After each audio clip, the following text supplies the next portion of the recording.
Bienvenidos al aula virtual. Esta semana, semana número 10, vamos a ver el tema de reproducción. Ustedes en sus separatas, señores, tienen un concepto previo de lo que es la reproducción, ¿verdad? Como medio natural para la perpetuidad de la especie. Mediante esta función, los organismos vivientes forman nuevos individuos semejantes a los previos, a ellos mismos, ¿verdad? Siendo el tipo de reproducción asexual y sexual. Si yo les menciono, por ejemplo, el caracol de jardín, el caracol común, es un organismo hermafrodita.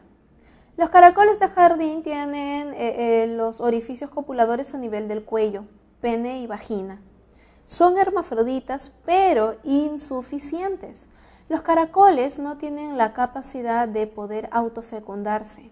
Los caracolitos necesitan de dos individuos, de todas maneras, en donde tiene que haber penetración mutua para que puedan fecundarse. Ambos quedan preñados o embarazados y ambos van a poner huevitos, ¿sí? Eso es lo que ocurre en el caso de los caracoles, como ejemplo. Chicos, ¿qué tipo de reproducción es esta? ¿Sexual o asexual? Definitivamente es reproducción sexual, ¿verdad? Pero si yo les indico que, por ejemplo, la tenia de la clase Cestode del filum Platyhelminthe, la tenia es un organismo hermafrodita suficiente, en donde la tenia, en cada proglótido del cuerpo, en cada segmento, encontramos pene y vagina, encontramos ovarios y testículos, y cuando se autofecunda, todo se vuelve útero y se llena de huevitos. Al contarles yo esta capacidad de la tenia, ¿de qué tipo de reproducción estamos hablando? ¿Sexual o asexual? Definitivamente, señores, sigue siendo reproducción sexual. Y esto se debe únicamente a que les estoy diciendo que tiene ovarios y testículos. ¿Eso qué quiere decir? Presencia de gametos. En la reproducción sexual, no importa cómo, ni cuántos, ni si es que hay hembromacho o hermafroditas o lo que sea, el punto es que en la reproducción sexual siempre intervienen gametos. La reproducción asexual es sin gametos. La reproducción asexual puede ser por fisión binaria en el caso, por ejemplo, de bacterias. Se puede dar el caso de gemación, por ejemplo, de las levaduras. La esporulación, este proceso ocurre, por ejemplo, en protozoarios. La vegetativa, que ocurre y por esporas también en el caso de plantas. Chicos, en ningún otro caso, en ninguno de estos casos, hemos hablado ni de óvulos, ni espermatozoides, ni ovarios, ni testículos, ni nada por el estilo. Las plantas tienen un tipo de reproducción sexual, no olvidemos, eso es en el caso de la flor, en donde van a realizar gametogénesis, ¿sí? Sigue siendo sexual por gametos, ¿entendido? Vamos a ver la reproducción asexual que se encuentra en todos los reinos. En pantalla podemos visualizar lo que ocurre, por ejemplo, la bipartición o división simple. Y esto, chicos, ocurre, no se olviden, dice aquí, en bacterias. Esto lo encontramos en el reino Monera. La gemación o esporulación, esto ocurre en el caso de levaduras y ciertos hongos. Esto ocurre en el reino Fungi. La esporulación te mencionan que ocurre en protozoarios. Esto ocurre en el reino Protista. Y como ya les he mencionado, en el reino Plantae también tenemos reproducción asexual. Y en el reino Animalia también tenemos reproducción asexual por regeneración, como por ejemplo en el caso de la planaria, que nosotros la partimos a la mitad y de una salen dos, ¿sí? Entonces encontramos la reproducción asexual en los 5 reinos. Eso es muy importante, porque la reproducción sexual no está en todos los reinos, pero sí la asexual. En pantalla visualizamos el tipo de reproducción asexual en el caso de las plantas, conocido como la reproducción vegetativa. En el caso de tubérculo, si tenemos una papa en casa y la dejamos en el ambiente que es húmedo, le van a empezar a crecer raíces. Si esto lo trasladamos a una maceta, ¿no? Con tierra, con abono, con nutrientes para la planta, va a desarrollar una plantita, ¿sí? Rizoma, como en el caso del lirio, el geranio también, por estolón, en el caso de la fresa, que es como una especie de raíz aérea, ¿sí? Y por bulbo, como es el caso de la cebolla. Por último nos mencionan la reproducción asexual en el caso de los animales. Reproducción asexual. Vemos el caso aquí de el Phylum Cnidaria, conocido también como el Phylum Coelenteria. Estamos viendo el caso particular de la hidra, ¿verdad? En donde se da por gemación, ¿sí? Una hidra pequeña va creciendo hasta que cuando se hace autónoma se desprende del cuerpo de la madre y tenemos un nuevo individuo. Tenemos aquí el caso de la llamada fragmentación, ¿no? En el brazo con fragmento, ¿no?, del cuerpo surge una nueva estrella. Chicos, el proceso de fragmentación, ¿en qué se diferencia de lo que es la regeneración? En la figura no se ve muy claro, ¿verdad? Acá se ve como que simplemente se parte el brazo, pero la fragmentación no ocurre tanto así. Esto hay que aclararlo, ¿sí? Porque es, primero, usualmente no viene en el examen, ¿sí? Porque esto debe de ser bien aclarado. Primero, la estrella de mar, como característica, es que tiene un anillo. No estoy hablando del anillo nervioso que vimos la semana pasada, estoy hablando del anillo de la regeneración. Hay otro anillo, ¿verdad?, con simetría radial también, pero este anillo contiene células madre. Chicos, si nosotros a una estrella de mar le partimos un pedacito del brazo, este pedacito de brazo se muere, se seca y se muere. Pero la estrella sí me va a regenerar su brazo. ¿Se entiende? Para yo tener 2 estrellas a partir de una, lo que tengo que hacer es fragmentar al animal, sacarle 1 o 2 brazos, lo fragmento y ahora sí, estos 2 brazos con parte del anillo de la regeneración me van a regenerar una nueva estrella, ¿no? Y la estrella que se quedó con 3 brazos me va a regenerar otra. ¿Sí? Eso es algo muy importante que debemos de tener en claro.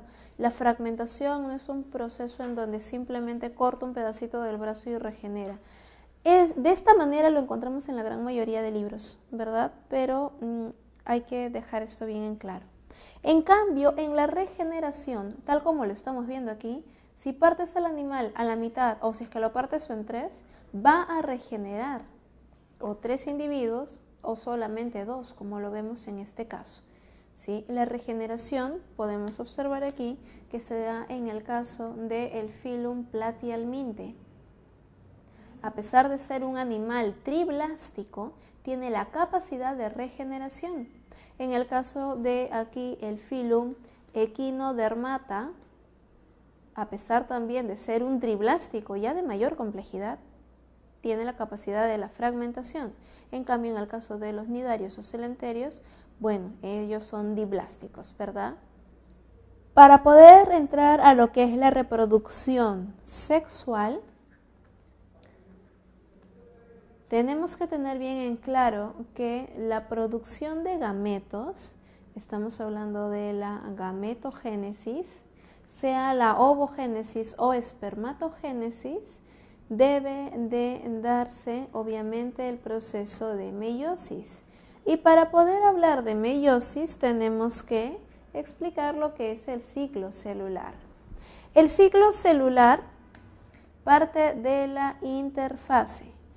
La interfase es una de las fases más largas que tiene el ciclo celular por la fase G1, la fase S y la fase G2, ¿no? Y luego aquí tenemos la fase M, que puede ser M de mitosis o de meiosis en realidad. La fase G1 es conocido como también la fase pre-replicativa, en donde la célula se prepara para la fase S. Se llama S por síntesis. ¿Síntesis de quién? De todo el DNA. En la fase prerreplicativa aumenta la concentración de enzimas. Y esto se debe a que en la fase de síntesis lo que va a ocurrir es que la célula a nivel de su núcleo, el DNA, se debe duplicar. Por eso es que la célula que llega a G2 es una célula con el núcleo más grande, ¿verdad? Con doble carga de ADN. En cambio, la célula que inicia la fase prerreplicativa tiene solamente una copia de ADN, ¿sí? Si en este momento a la célula yo le digo forma cromosomas, me va a formar cromosomas simples, ¿no? Si fuese una célula humana, me forma 23 pares de cromosomas simples. Pero luego de la fase S, ya en la G2, si yo le digo al ADN aquí, forma cromosomas, me va a formar cromosomas dobles.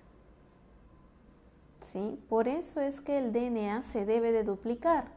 Y por eso es que usualmente los cromosomas que nosotros vemos en metafase, ya en la mitosis, son cromosomas de este tipo. ¿Sí? Porque el ADN se duplicó. En la fase M, mitosis, vamos a encontrar ya profase, metafase, anafase y telofase. En la profase vamos a encontrar que la célula, ¿verdad? El núcleo se está disgregando por completo, el ADN se está enrollando muchísimo. Para en metafase, esto es a nivel de profase, en metafase nosotros vamos a encontrar ya cromosomas, ¿verdad? Bien formaditos, bien condensados. ¿Qué ocurrió con la carioteca? ¿Qué ocurrió con el retículo endoplasmático? Con el aparato de Golgi. Todo se disgregó, se desarmó como si fuese un Lego. ¿Qué ocurre?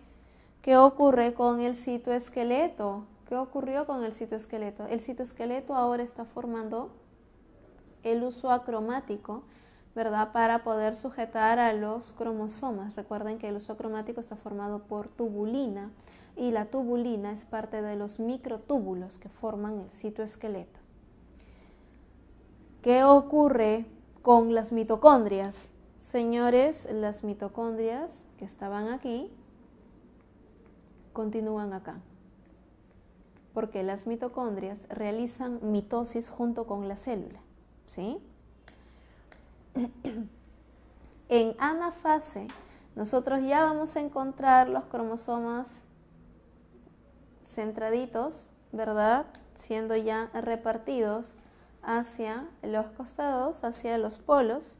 Y por último, ya en la telofase encontramos la división casi absoluta, y al final ya de la telofase encontramos ya la célula totalmente dividida, terminando la cinesis, la citocinesis, la división de la célula, todo se reestructura y como podemos ver los cromosomas vuelven a ser simples, ¿sí? Como en un inicio.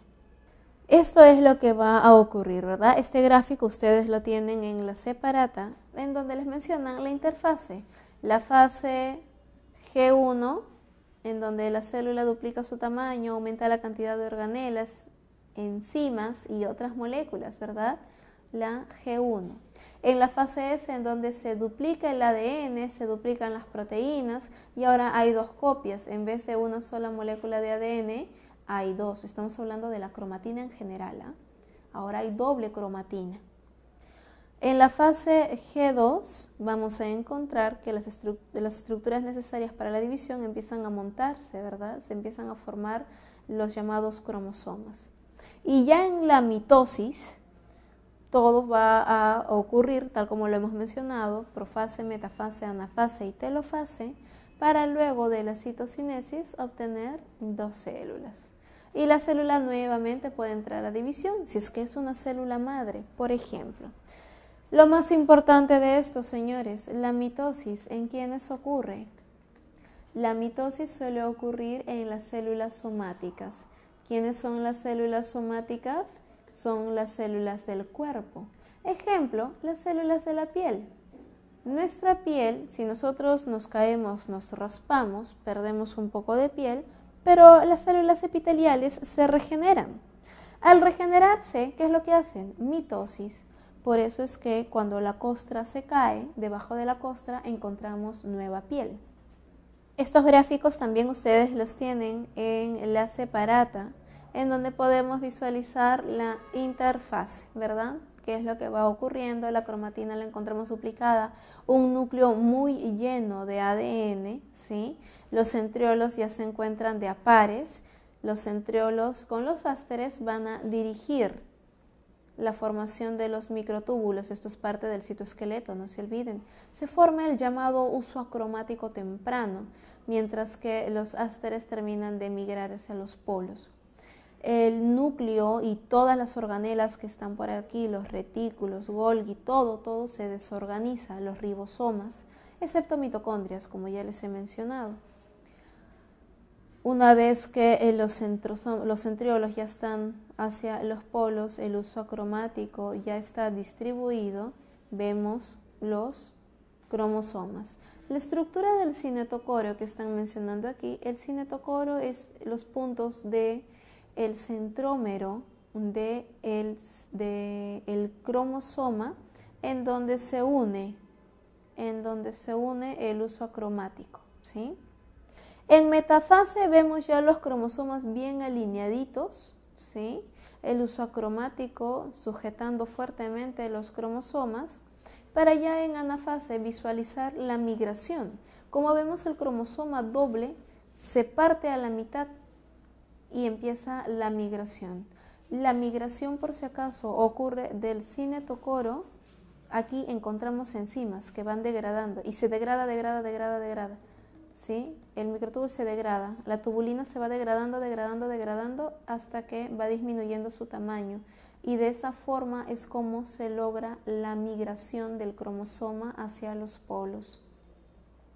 Por último, ya en telofase y citocinesis podemos ver las células hijas, ¿verdad? Ya divididas y nuevamente retomando la posición del núcleo.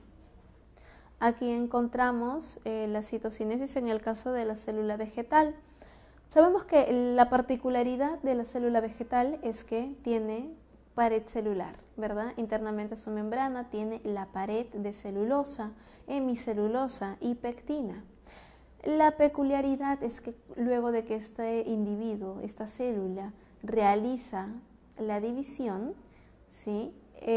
No es que se forme pared de afuera hacia adentro, como lo vemos en la célula animal, sino que se forma el fragmoplasto, la placa celular, desde dentro hacia afuera, hasta culminar la división.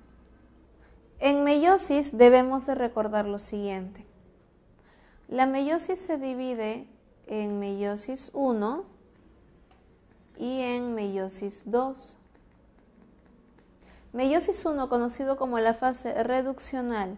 La célula, una vez que tiene el ADN duplicado, recordamos que va a entrar a profase 1, metafase 1, anafase 1 y telofase 1. La profase 1, señores, aquí es donde encontramos el famoso leptoteno, cigoteno, paquiteno, diploteno y la diacinesis, ¿sí? Y siendo el paquiteno el punto inminente en donde ocurre la famosa recombinación genética llamada el crossing over. En leptoteno lo que nosotros encontramos es que el ADN, la cromatina, empieza a enrollarse. Pero chicos, este enrollamiento ocurre de manera muy particular, tal como lo estoy dibujando. ¿Sí? Se forman los llamados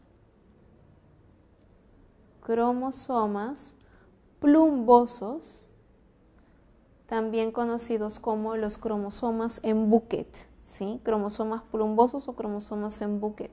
En cigoteno se termina de formar por completo los cromosomas, ¿sí? Se terminan de formar por completo los cromosomas para en paquiteno encontrar el famoso crossing over. Ocurre aquí la recombinación genética. En diploteno nosotros veremos cómo ya los cromosomas se van separando, ¿sí? Y quedan ya previamente recombinados. Observamos los famosos quiasmas, ¿verdad?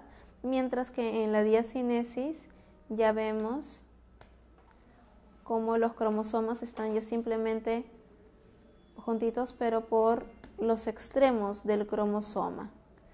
Y vemos una estructura conocida como las tétradas. ¿Por qué se llama tétrada? Porque observamos 4 cromátides.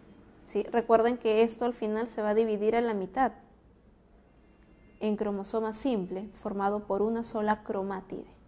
Aquí es donde observamos los quiasmas, ¿verdad? En diploteno. ¿Sí? Quiasmas es todo lugar físico en donde ha ocurrido la recombinación genética, el intercambio genético. A diferencia de mitosis, chicos, estamos observando cromosomas desde la profase. En cambio, en mitosis observábamos cromosomas recién en metafase. Aquí la metafase 1, conocido también como la metafase tardía, luego continúa la anafase tardía y la telofase tardía, ¿sí? Vamos a ver que en la célula, en la metafase tardía, aquí los cromosomas ya están directamente alineados en el centro. Están alineados en el centro, listos, ya prácticamente ya separándose. La anafase tardía, estamos viendo ya la célula prácticamente dividiéndose y los cromosomas migrando, ya terminando la migración hacia los costados. Recuerden, telofase tardía, ¿sí? Anafase tardía. Y ya en la telofase tardía y la división, ¿sí? Observamos los cromosomas ya repartidos y recombinados. Luego de esto, señores, viene un proceso bastante rápido, que no es como una interfase, ¿no? Porque aquí ya tenemos dos células hijas. Luego viene un proceso conocido como la intercinesis, en donde la célula se prepara para una rápida división sucesiva y entra a meiosis 2, en donde encontraremos profase 2, metafase 2, anafase 2 y por último la telofase 2. Chicos, ¿y qué es lo que ocurre aquí?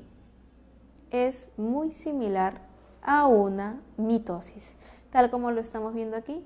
La meiosis 2 es conocida como la fase ecuacional, ¿verdad? En donde los cromosomas van a dividirse hasta quedar en unidades de cromosoma simple y ya recombinado. Al final aquí vamos a obtener en total, tal como lo vemos aquí, 4 células hijas. Y estas 4 células, cada una tendrá una cromátide, la cual ha sido previamente recombinada. ¿Sí? No se olviden, la meiosis 2 es muy similar a una mitosis. Entonces, aquí, en la mitosis estamos viendo que de una célula al final obtengo 2 células hijas, pero si esta célula tiene 2n igual a 20, aquí yo obtengo 2 células hijas con 2n igual a 20. Mientras que en la meiosis, si yo tengo 2n igual a 20, al final obtengo n igual a 10. ¿Sí? 4 células hijas de 2n igual a 10. Y como les había mencionado, la meiosis y la mitosis, el ciclo celular que hemos visto, es justamente para poder explicar la formación de los gametos, ya que en la espermatogénesis y en la ovogénesis lo que estamos observando es justamente la meiosis. Pero la meiosis, señores, ocurre desde este punto, ¿sí? De aquí en adelante vamos a ver meiosis. Y antes, ¿qué cosa hay? Te mencionan aquí mitosis, pero ¿mitosis de quién? De las células germinales, las primordiales. ¿Dónde yo encuentro esta célula que hace mitosis para luego hacer meiosis? Tanto a nivel testicular para la espermatogénesis y a nivel de ovarios para la ovogénesis, ¿sí? Las células germinales se encuentran en el interior de los túbulos seminíferos, las cuales luego de hacer mitosis, ¿sí?, la espermatogonia o la ovogonia, en el caso de la ovogénesis, ¿sí?, van a entrar a un proceso de la primera división meiótica, la meiosis 1.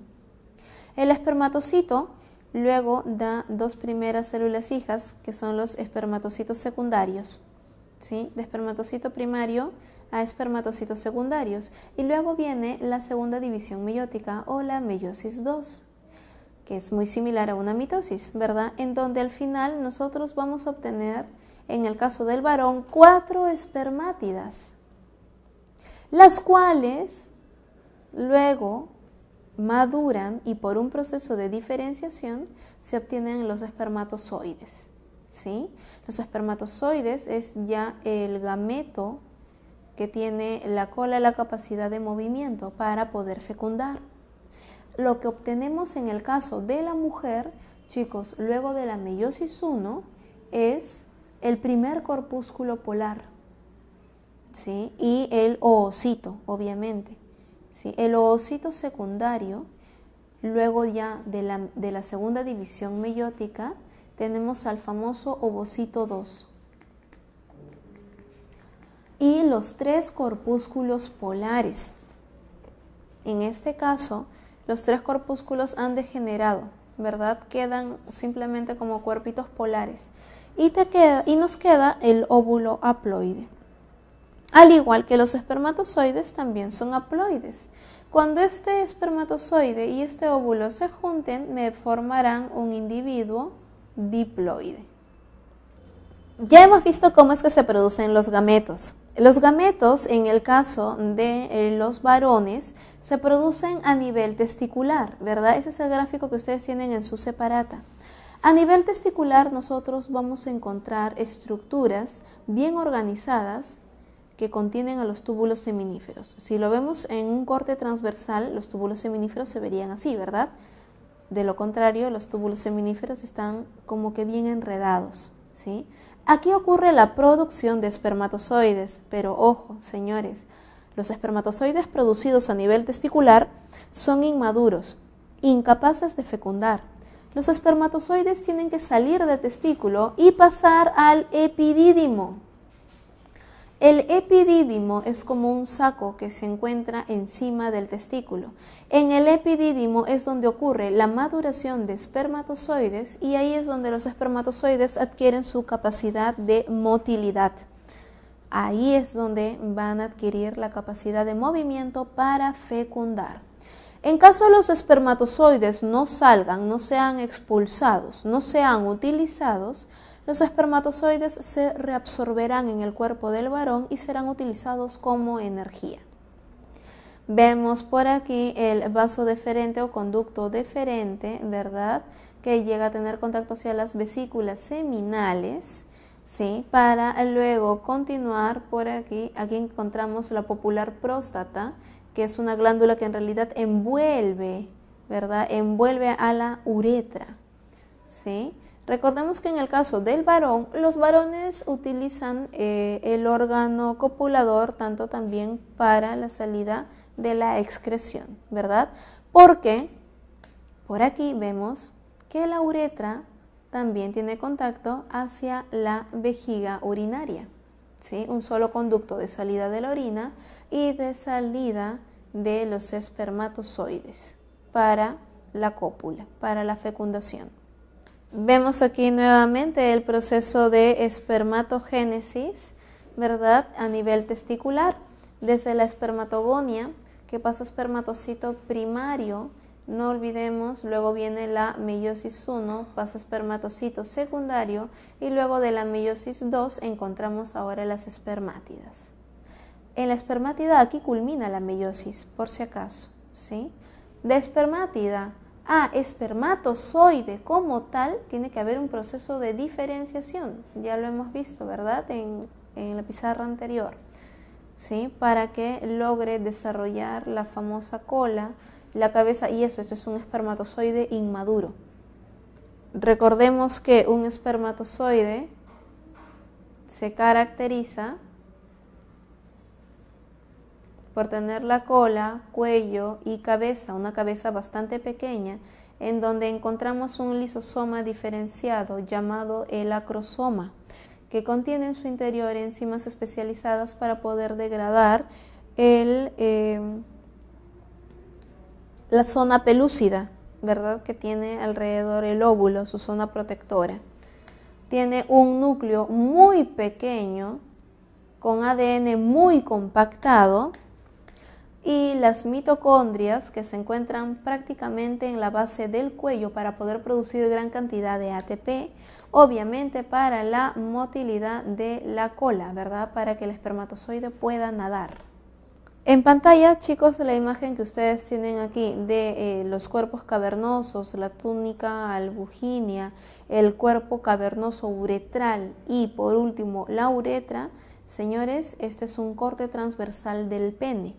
Los cuerpos cavernosos son estructuras musculares que se suelen llenar de sangre, logrando de esta manera la erección del pene para el momento de la cópula.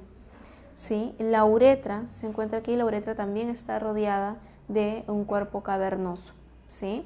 Estos músculos esas estructuras que son similares a músculos, ¿sí? Muy similares, tienen esa capacidad, ¿no? De ser como una estructura esponjosa, la cual se puede llenar de sangre, logrando así la erección, y cuando pues no está repleto de sangre, simplemente el pene, el órgano copulador, se encuentra en estado flácido. En el caso de la mujer, vemos toda la estructura interna. A diferencia del varón, la mujer tiene bien diferenciada la uretra y la vejiga, ¿sí? Los órganos excretores, ¿verdad?, que pertenecen al sistema excretor, totalmente separado de la vagina, del conducto copulador que va hacia el útero, ¿sí? Son dos conductos totalmente separados e independientes, ¿sí? Tal como lo podemos ver en pantalla, ¿sí? En la imagen. Por aquí ya está la trompa de falopio que llega hasta el ovario. Lo vamos a ver también más adelante. En el caso del ovario, vemos aquí esta estructura en amarillo que sería prácticamente ya el cuerpo lúteo. ¿Sí? Recordemos que en el caso del ovario, el folículo que tiene en su interior a la ovogonia, ¿verdad?, al ovocito primario en realidad, si este ovocito primario ocurre aquí la primera meiosis, luego la segunda meiosis. Sabemos que este cuerpo polar, igualito a estos tres, van a degenerar, quedando solamente el óvulo. El óvulo forma la estructura de la zona pelúcida, ¿verdad? Capas que protegen muy bien al óvulo, y el ovocito secundario, es quien se va a encontrar en el interior del folículo. El folículo, una vez que sale el óvulo, ocurre el proceso de ovulación, queda el famoso cuerpo lúteo, ¿verdad? Recordemos que cuando sale el óvulo, la ovulación está estimulada por la luteinizante. mientras que la maduración del folículo está dado por la folículo estimulante. Observamos aquí nuevamente el aparato reproductor femenino, ¿verdad? Desde la zona externa de los llamados labios mayores y labios menores, esto a nivel de la vagina, ¿sí? La parte externa, vemos el orificio vaginal y la estructura interna de la vagina, ¿verdad? Hasta luego llegar a el cuello uterino y llegar hasta el cuerpo del útero, la matriz. Cuando ocurre la cópula, ¿sí? Y ocurre la eyaculación, los espermatozoides son vertidos en esta zona, ¿sí? En esta área. Y de aquí es donde los espermatozoides tienen que nadar. Nadar entre comillas, señores.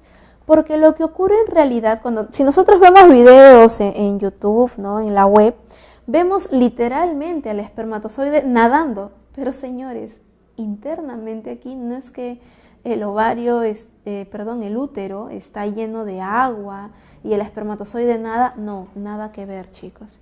Si nosotros viéramos esto en grande, veríamos por aquí la pared del útero y el espermatozoide lo que hace es esto. Como es una célula, recordemos que el espermatozoide es una célula, y como toda célula tiene membrana. La membrana del espermatozoide tiene contacto con la pared uterina y es como un sabueso que va rastreando. Obviamente va impulsándose con la cola, ¿verdad? Impulsándose con la cola y va impulsándose. Todos sabemos que cuando la mujer menstrua, en su ciclo menstrual, si este ovario está produciendo un óvulo aquí, el óvulo ya salió y está, por ejemplo, por aquí, ¿sí? Por aquí está el óvulo. Cuando una mujer menstrua, es un ovario cada mes. Si este ovario produce un óvulo este mes, el siguiente mes le toca a este. Al siguiente mes le toca nuevamente al ovario derecho, al siguiente mes le toca al ovario izquierdo, al siguiente mes el derecho, al siguiente mes el izquierdo. Es de esa manera. ¿Cómo es que el espermatozoide sabe a dónde ir? El espermatozoide no es que viene por acá y dice, aquí no hay nada, ¿verdad? Y luego se retorna hacia la otra trompa de falopio. No, el espermatozoide no hace eso. El espermatozoide sabe perfectamente hacia dónde ir. ¿Y cómo es que lo sabe? Las hormonas. Gracias justamente a estos receptores a nivel membranal que tiene el espermatozoide, puede identificar hacia dónde se encuentra el óvulo para poder fecundarlo, ¿sí? La fecundación usualmente, teóricamente, ocurre en la trompa de falopio, ¿sí? Ocurre en la trompa de falopio. Y luego de la fecundación, el embrión fecundado va avanzando, ¿sí? Hasta al tercer día, ¿verdad? Aproximadamente, ¿verdad? Unas 72 horas aproximadas, ya la blástula paragástrula llega hasta la matriz en donde va a ocurrir el proceso de implantación.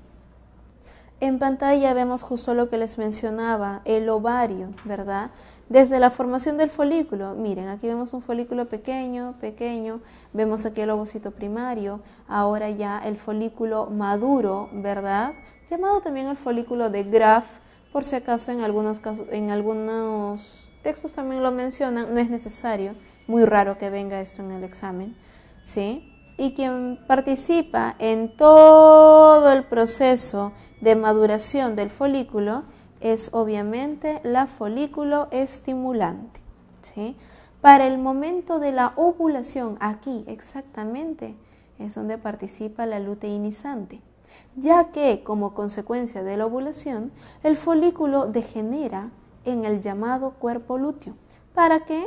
Para la producción de progesterona, ¿sí? Y vemos aquí el ovocito secundario, ¿verdad? Bastante protegido por las membranas externas.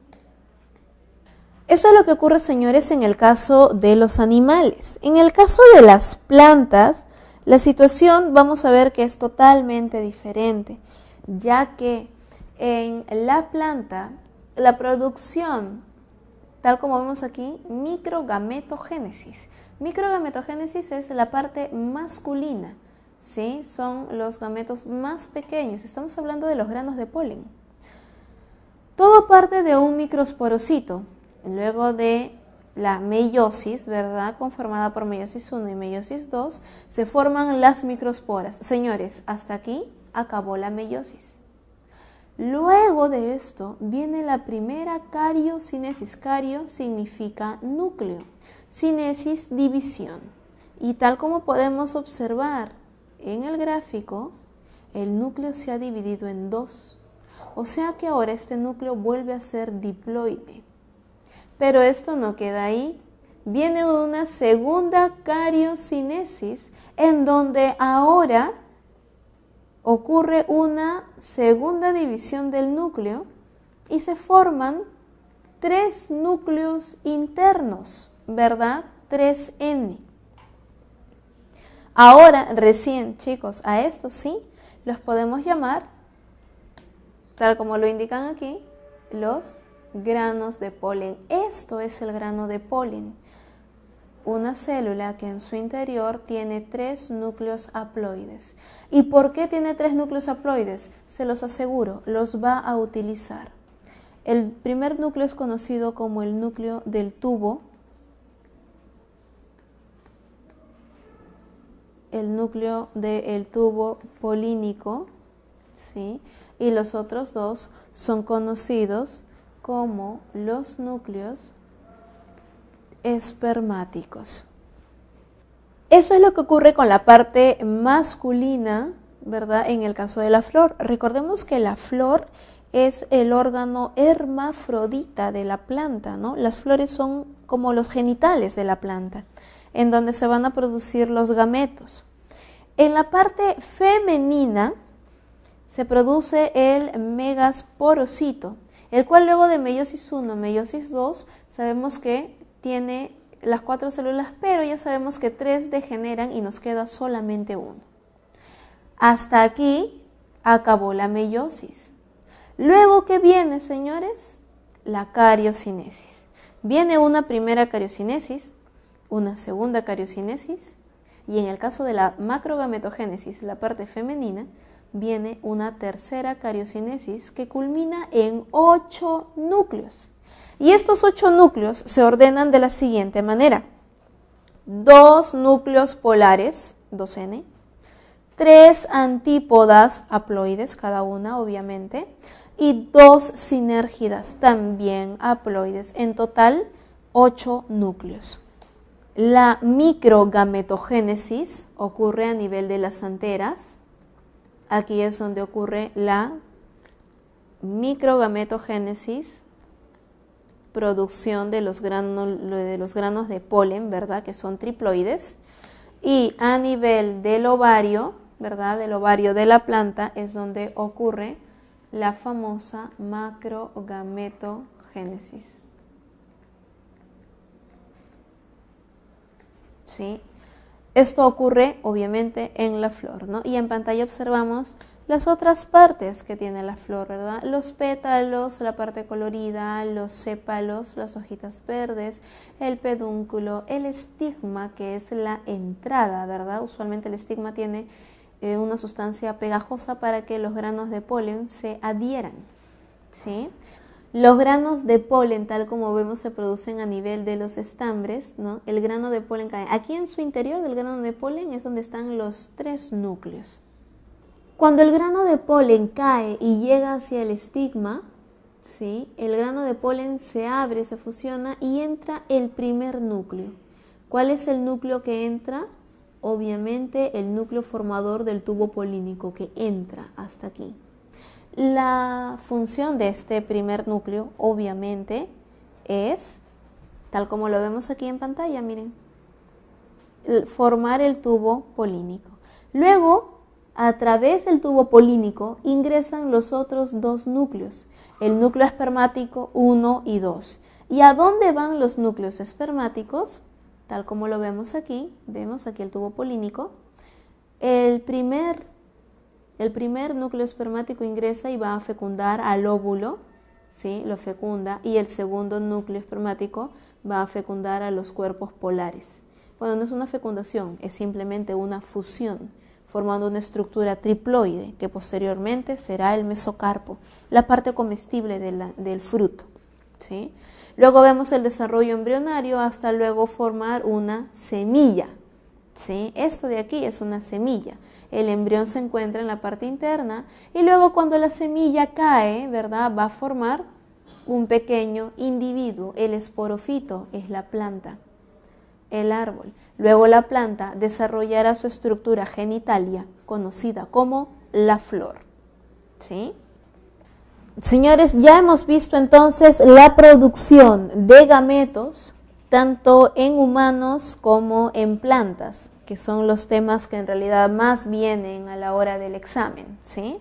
Ahora vamos a ver el ciclo menstrual en el caso de la mujer, ¿sí?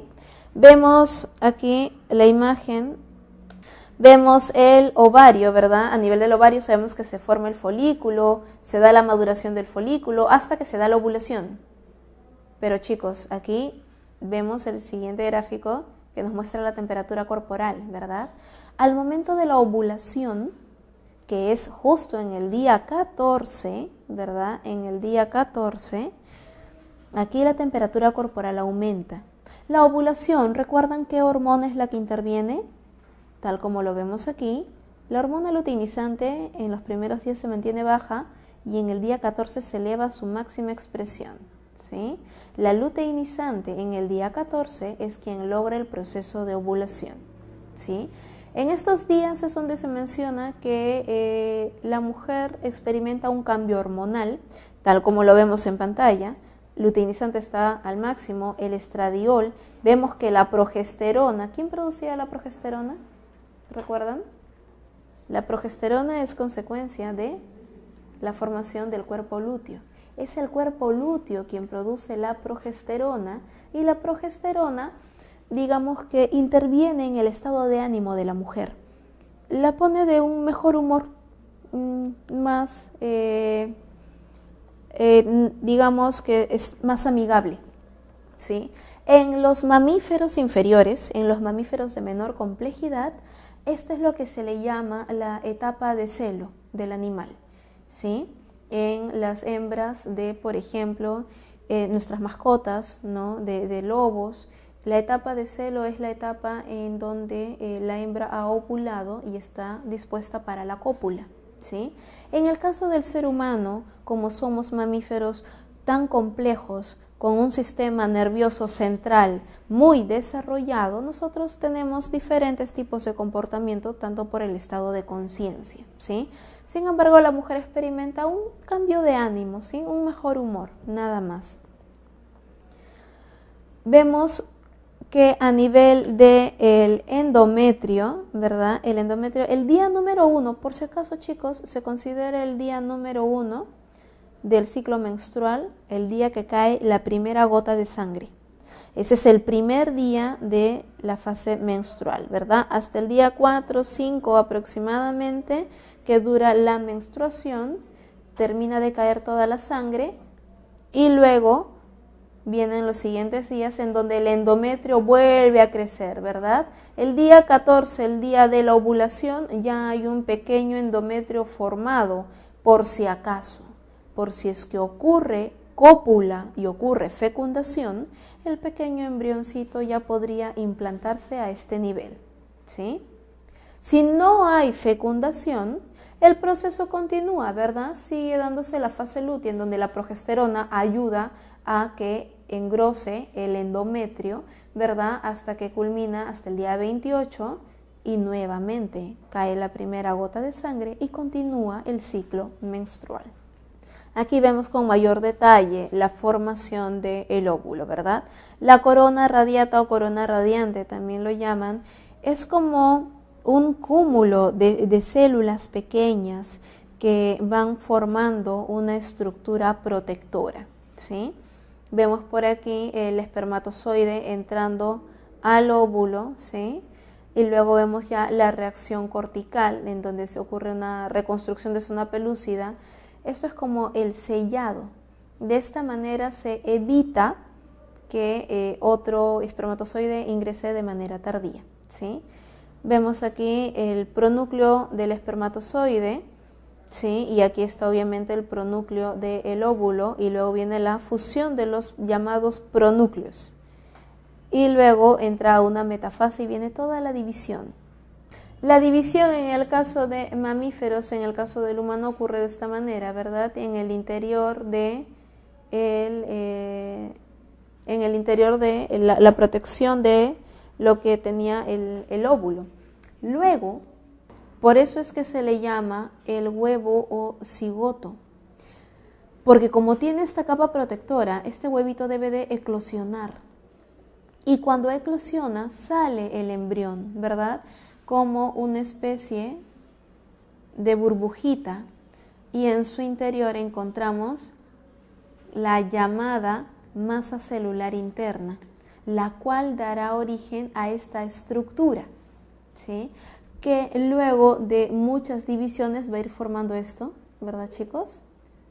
Que aquí ya estamos encontrando el embrión formando las 3 capas germinales, el ectodermo, el endodermo y el mesodermo. Luego de algunas semanas más, ¿verdad? Esto ya vemos un embrioncito bien formadito. Y recuerden que se llama embrión aproximadamente hasta los 3 primeros meses de vida. De ahí en adelante ya lo llamaremos el feto, ¿sí? Vemos que en anfibios y en reptiles la formación de su embrión es diferente, ¿no? Vemos que los planos de división de la mitosis son diferentes. Miren en reptiles, todo parte, recuerden, eso es un huevo con yema, ¿no? Como en el caso de las aves. Y aquí se va formando el embrioncito, ¿verdad? Miren, se va formando ahí, alimentándose de la yema, ¿verdad? De la clara del huevito hasta formar al individuo por completo, ¿sí? Como les había mencionado anteriormente, cuando se da la ovulación, el ovocito secundario se encuentra aquí a este nivel de la trompa de falopio. La fecundación teóricamente se da a este nivel. El avance del cigoto, ¿verdad? Se va dando, luego vienen las divisiones a las 30, 50 horas, 80 horas aproximadamente, la mórula ya sale, ¿verdad? A los 4 días aproximadamente ya vemos la blástula y se da el proceso de implantación. Recuerden que estas horas son teóricas, ¿no? Aproximadamente entre las 72 y 80 horas es que el embrioncito ya se encuentra a este nivel, ¿sí? El miometrio, no se olviden, mio significa músculo, sí, este es el músculo del útero, ¿no? Y el endometrio ya es la parte de la sangre que se va acumulando en las paredes uterinas. Si no hubiese implantación, es el endometrio quien cae, ¿verdad?, para la menstruación. Habiendo terminado toda la parte teórica, vamos a pasar ahora a las preguntas.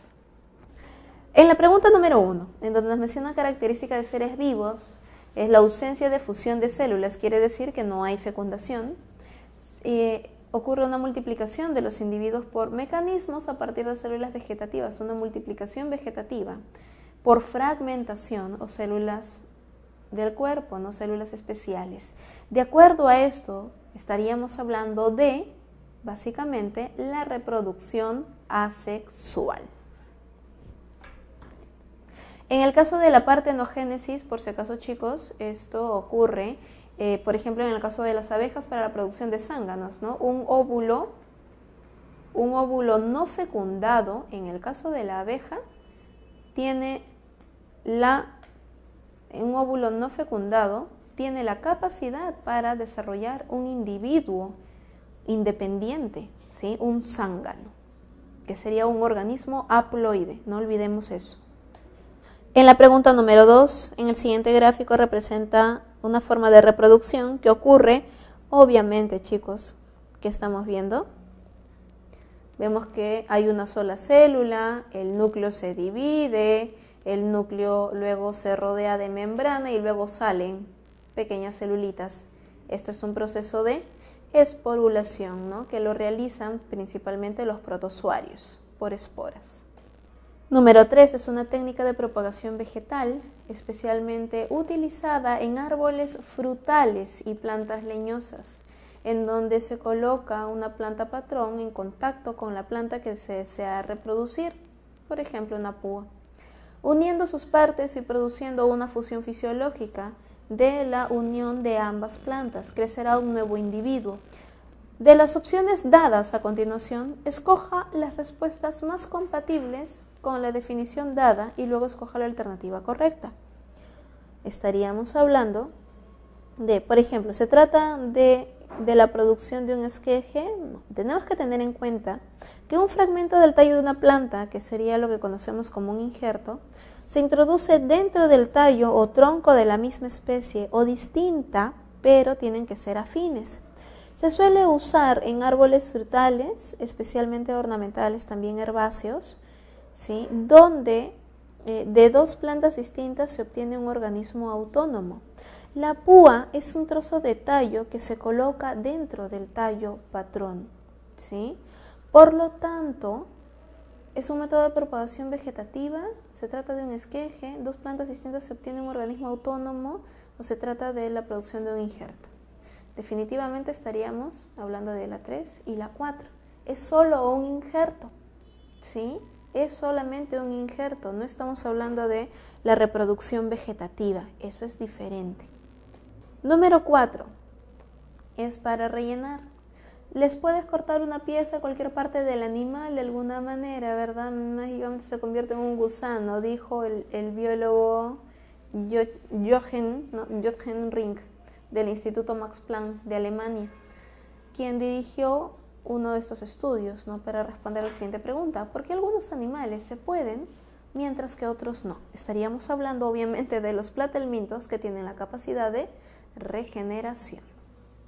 El ciclo celular nos mencionan que es un conjunto ordenado de sucesos que conducen al crecimiento de una célula y su división en dos células hijas, constituido por distintas etapas que han sido explicadas en clase. A continuación, relacione la fila A con la fila B. De la parte más larga del ciclo, obviamente, es la interfase, ¿verdad? La replicación del ADN se da durante la síntesis, la fase S, mientras que la incrementación de la producción de energía y metabolismo se da durante la fase C1, para luego producirse proteínas reguladoras para la división en la fase G2 y por último la mitosis, que es la última etapa del ciclo, ¿verdad? La clave sería la D.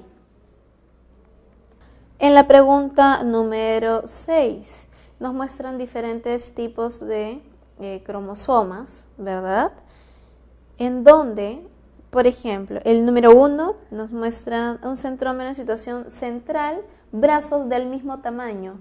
Recordemos que en un cromosoma encontramos el brazo P, el brazo Q y el famoso centrómero. Cuando P es igual que Q, el cromosoma se llama cromosoma metacéntrico. Cuando P es de menor tamaño que Q, es un submetacéntrico. Cuando P es mucho menor que Q, estaríamos hablando de un cromosoma acrocéntrico. Y por último, cuando P prácticamente es 0, esto es un telocéntrico. De acuerdo al esquema que estamos viendo en los dibujitos, centrómero en situación central, brazos iguales, P igual a Q, estamos hablando de un metacéntrico. ¿Cuál de estos 4 es metacéntrico? Obviamente el número 1, ¿verdad? El número 2, ¿cuál sería? El centrómero no tiene posición central. P es ligeramente menor que Q, es un submetacéntrico. Luego, el centrómero casi al extremo, P es muy pequeño, este de aquí, ¿verdad? El acrocéntrico. Y por último, el brazo P no existe, este es el famoso telocéntrico, el número 4. La clave sería la C. Número 7, la chicha de jora o akja en quechua Es una bebida fermentada oriunda de Sudamérica, difundida en Perú, Bolivia y Ecuador. La elaboración es artesanal, ¿verdad? Generalmente se utilizan levaduras presentes en una vasija y del ambiente en pequeñas cantidades, las cuales consumirán el almidón y en algunos casos el azúcar agregado y producirán alcohol. La reproducción de estos organismos obviamente sería la gemación, las levaduras. Número 8. Las células animales. Ocurre cuando una banda de fibras forman, ¿no?, que se contrae hacia adentro y se separa, ¿no? Y separa la célula en dos. ¿De qué estamos hablando? De la citocinesis, ¿verdad? Que es el caso del citoesqueleto, ¿sí? Y el anillo contráctil. Eso es lo que ocurre en el caso de la célula animal. En la pregunta número 9, el número cromosómico diploide de el maíz, es de 20, ¿verdad? 10 pares de cromosomas homólogos. 10 provienen del polen, ¿no?, del androceo, y 10 de la oósfera, que se desarrolla en el saco polínico. Luego de la meiosis, ¿cuántos cromosomas hay en cada célula resultante de la división meiótica? Bueno, bastante sencillo. Obviamente van a haber 10 cromosomas, ¿verdad? En total, 10 cromosomas. 100 cromosomas homólogos de una manera general, ¿verdad? De esta manera. ¿Por qué? Porque no tiene cromosomas homólogos. Recuerden que estos son haploides, ¿sí? Se llaman cromosomas homólogos cuando son diploides. Aquí la clave sería 10 cromosomas, 5 cromosomas homólogos, pero estaríamos hablando de que aquí los cromosomas están en parejas y esto no ocurre. Recuerden que luego de la meiosis se han separado los cromosomas homólogos. En la pregunta número 10 nos indican: entre los cromosomas participantes de la primera profase meiótica ocurre el fenómeno denominado entrecruzamiento o crossing over, que es crucial para que las especies se adapten debido a la consecución de variación en los gametos resultantes. El proceso antes mencionado ocurre entre las cromátides no hermanas de un par de cromosomas homólogos, ¿verdad? Muy bien. Número 11. En la megasporogénesis, el megasporocito, que es la arcospora o macrosporocito, sufre una meiosis y origina 4 megasporas, de las cuales 3 degeneran y una queda funcional.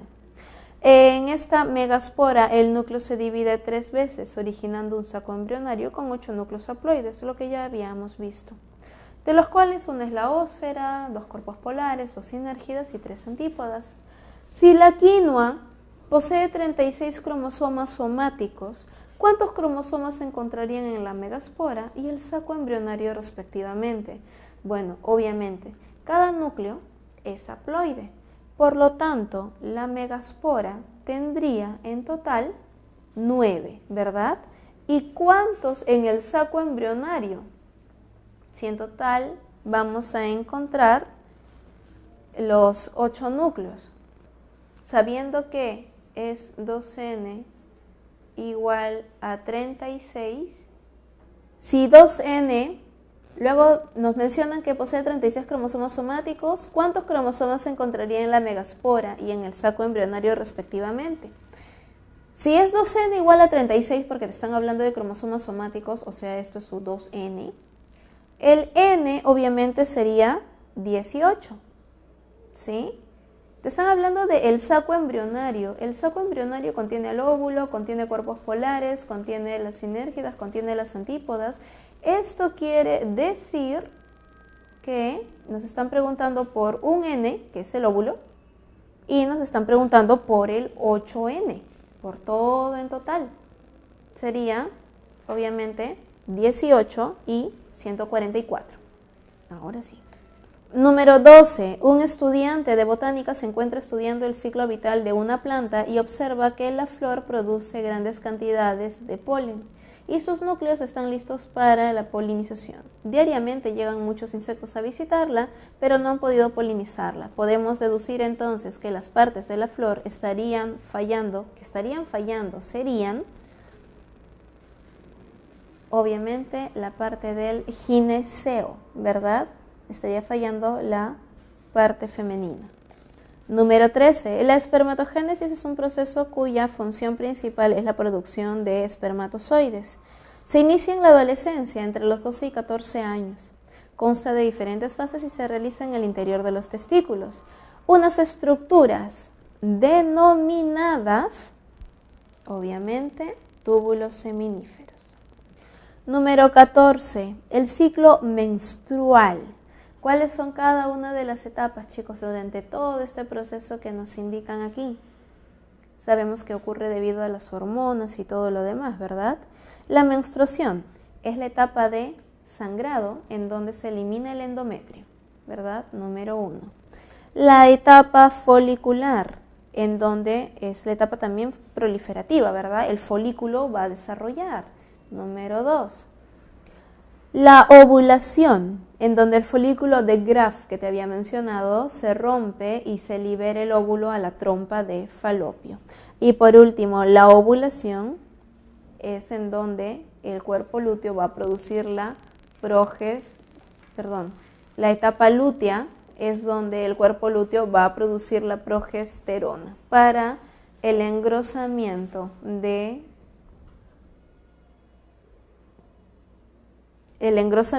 endometrio. 3142. La clave sería la B. Y número 15. Los teratomas son tumores encapsulados formados por tejido que se originan de las 3 capas embrionarias. Generalmente aparecen en los ovarios en las mujeres y en los testículos en varones. Pueden ser benignos o malignos. Se encontró un teratoma que poseía pelos, uñas y músculo. ¿Qué capas embrionarias se desarrollaron? Obviamente estaríamos hablando de ectodermo por pelos y uñas y músculo que deriva del mesodermo. Listo. Muy bien, señores, eso ha sido todo por el día de hoy. Muchas gracias por su atención. Nos vemos la siguiente semana.